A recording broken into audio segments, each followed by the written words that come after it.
All right, we are back. What is going on? Pacer Nation, welcome back to another episode of Bring the Juice Pacers. Guys, the 2024 season, 2023-2024 season may be done for the Indiana Pacers, but wanted to look back one more time and kind of talk about what this meant for this team this year and how valuable it could be for this Indiana squad moving forward into 2024 and beyond. So I wanted to kind of talk about that today because, Derek, there are a lot of young pieces and a lot of pieces on this Pacers squad that had never really had much playoff experience, who had never really had, even some of the guys that had playoff experience, never been in an Eastern Conference Finals before. I think only one player on the Pacers ever has had that. So talk to me about just the value for this young Indiana squad going into next year and just getting some of these young players some minutes in key playoff games. Like, how is that going to help them moving forward? Well, with the NBA just getting to be so much younger of a game, it does become a thing where if you have players that you look at when they're young and are playing really well, it definitely can show that there's guys that know how to play the game, but if they're young, they can still learn from experiences like this. And, say what you will about the level of competition and whatever it is, but it's just like any other big sports league.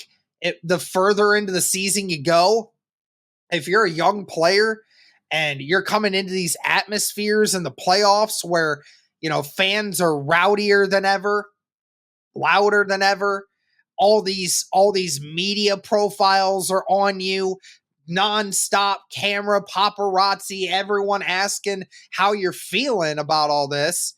It can be an overwhelming experience for a lot of people. And again, yeah, I mean, I know they're in a league where, it always seems like there's cameras and everything pointed at them already. And you're right. It definitely is that. But I mean, again, when you're in the playoffs and you're running towards a championship, I mean, it is one of those things where it gets amplified so much, and every little thing that you do becomes plastered everywhere. And so the good and the bad that comes with the playoffs and how you go through it and everything else is so pivotal to young players who have never been in that kind of position before and are trying to figure out their way in the NBA. And I mean, of course, with a lot of these players, like you said, a lot of these guys, they've been in the league for a few years, but they don't know what it takes half the time to make it to where they made it to. But this year, the Pacers with all these young guys, they all learned together. And that's what's the great thing too is honestly, Cody, I think that's what's also can be a very great experience with this group is, it's one thing to have, oh, maybe a couple guys on your team have had playoff experiences. Maybe 3, 4, 5 different guys on a team all have had playoff experiences, and the rest of the other half of your team hasn't. You kind of have like, oh, you have a few guys that, have done that and been there and all this other thing, but the other guys behind you, they may get the experience that you have or taking in the knowledge that you can give them, but they're trying to learn this all together on their own. But with the Pacers, again, like you said, they're really the only person on this team that has had any real only 2 players on this team have had any kind of semi-real playoff experience. That's Pascal Siakam and Miles Turner. Miles Turner, not so much, because Miles Turner's really only been to the playoffs once, I believe. But then obviously, Pascal Siakam, he won a championship with Toronto. So clearly, he knows what it takes to get to the highest level of basketball. So the remainder of this team, Cody, went into this playoffs not having ever done this before and had to rely upon each other. This was a learning experience for all of them. And the only person on that team that had ever experienced something like that was Pascal Siakam, who again was not on this team in January, right? So it's crazy to think that it wasn't just a learning experience, Cody, but it was a learning experience that they all got to do together. I know it sounds so cringe and it's so corny, but I mean, it's the truth. All these young players that still have all their prime still left to go, but they all experienced the same thing together and they had to rely upon each other to figure it out. And I think that just for locker room culture going forward is such a big thing because you can look back on it and say we did that together, all of us together for the first time for the majority of us, and that was an experience that we all got to witness together. Yeah. No, I think that's definitely great. You're talking about just that experience growing together. But, that got me kind of thinking when you mentioned that, just the fact that Pascal Siakam, like, he was only on the team for a couple months. Like, he was only on the team for 4 months or so, roughly around that time. So, like, the Pacers and a lot of the other players, too, who maybe got some more starting experience, like, they didn't have a lot of time to gel together, right? We talked about this in the previous episode, but, like, Derek, it was kind of like patchwork in certain ways for the Indiana Pacers, right? Because, you had different players who, maybe weren't on the roster or maybe weren't serving different roles that had to either, got shipped off or also, got brought in or had to fill a role because somebody else got shipped off, right? So, like, the fact that now the Pacers will have an opportunity this offseason to have this team, obviously a couple guys they got to re-sign, but, like, if they can keep this core intact and bring back one or both of these guys in free agency, Pascal Siakam and Obi Toppin, I think they have a great chance of having a full offseason together, having training camp together, right? Having some of these things that they just didn't have the luxury of having last year. And I think that's going to go a long way for this squad, too, of actually getting this team to gel and actually getting this team like a full offseason to understand each other and how each other can fill the roles to help them be the best that they can be, right? And I think that's just going to go a long way into what the Pacers are going to do. And, the fortunate part about being able to play as many games as they were is they got to see a little bit more about guys who could be a part of their future, right? When we've talked about Andrew Nembhard and kind of what he did, it felt like, especially in that Boston series, but even in that New York series, Andrew Nembhard was really starting to prove that he can be that legitimate shooting guard that you need. And he can be that legitimate guy alongside Tyrese Halliburton for the foreseeable future, right? I mean, this was a guy that whenever Tyrese was going out, he stepped up in a big way. And obviously it didn't, end up the way that he wanted, but like he stepped up and became that point guy, right? Became that guy that was the focal point of the offense, right? And he made some really big and clutch shots when it mattered. I mean, gosh, you talk about, we'd already talked about, we very much know that in that Knicks game, that huge shot that he had, the game winner, right? So, like, some of those things to gain his confidence. I mean, this is a guy, Derek, that the late second round pick, like, nobody even thought about Andrew Nembhard doing anything in the NBA. And not only has he done that, he has made big plays in big moments, and he has played well, right, when all the odds were stacked against him, frankly. And so, talk about like, the shoes players he like had that, to fill. I mean, talk about the shoes he had to fill. I mean, you talk about Buddy Hield at the beginning of the year. This was Buddy Hield's spot. I mean, Buddy Hield eventually gets traded on because, the Pacers didn't want to keep him around because he was just so inconsistent. But that was supposed to be Buddy Hield's spot. And then, of course, Benedict Mathurin was in there too. Obviously, Mathurin ends up getting hurt and isn't able to play at the end of the year. So, I mean, again, yeah, you got thrown into that role without ever having to know if you were actually going to get it or not. And not only did Nembhard actually do it, but I mean, Nembhard excelled at what he did, honestly. He did, right. And so players like that, I think in Ben Shepherd, another guy, a rookie. Everybody was talking about Jarris Walker, but Ben Shepherd really carved himself out a role at the end of the year for the Pacers, and he was pretty critical off the bench for them. So, like, guys like that are still very young, and that was kind of leading to the next thing I was going to talk about, Derek. You look at this core for the Pacers.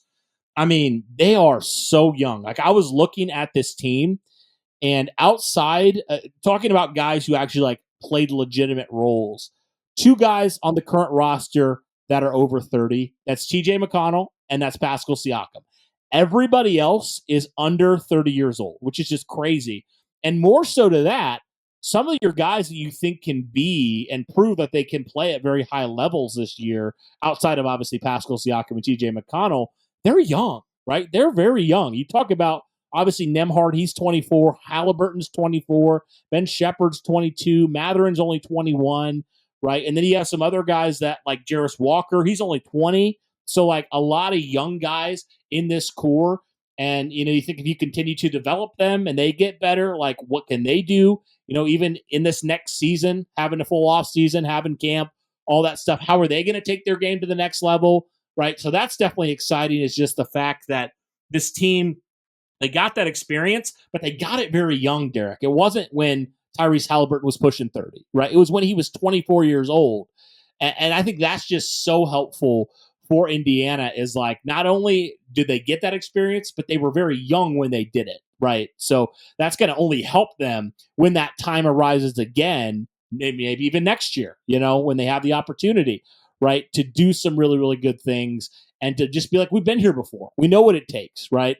And I think that kind of leads me to a point, Derek, that I want to talk about, especially in that Boston series, but we really saw it throughout the course of the year, is like, I think the playoffs just kind of amplified even more, is like, I think that it's very valuable for the Pacers because they had an opportunity, Derek, in that Boston series. They had multiple opportunities to win games and potentially even win that series. Like, I know it's a sweep and everybody says, oh, the Pacers got crushed, but like they had the lead in multiple games that they just frankly couldn't finish. Yeah. Right. So I think it's so valuable to them because, yes, it's going to sting. They're not going to forget about that. But now they know this is the elite of the elite. We cannot afford to make these stupid mistakes down the stretch. We cannot afford, right, to be shooting this from three or have this critical bad pass here or whatever it is. Like, every possession counts. Everything that you do, it counts, right? Like, you could have, the Pacers thinking that last game, like a 90% to win, and then they blew it, right? So that's what we saw from them at times during these playoffs. And honestly, this season is their inability to finish at times, right?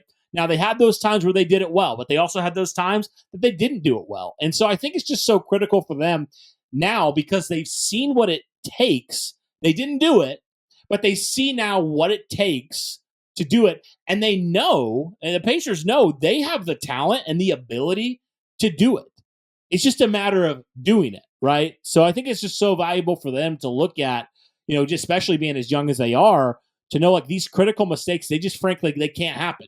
If you want to be a championship contender, and if you want to get past the Boston Celtics and some of these other teams next year, you cannot afford to make these critical, stupid mistakes. You just can't.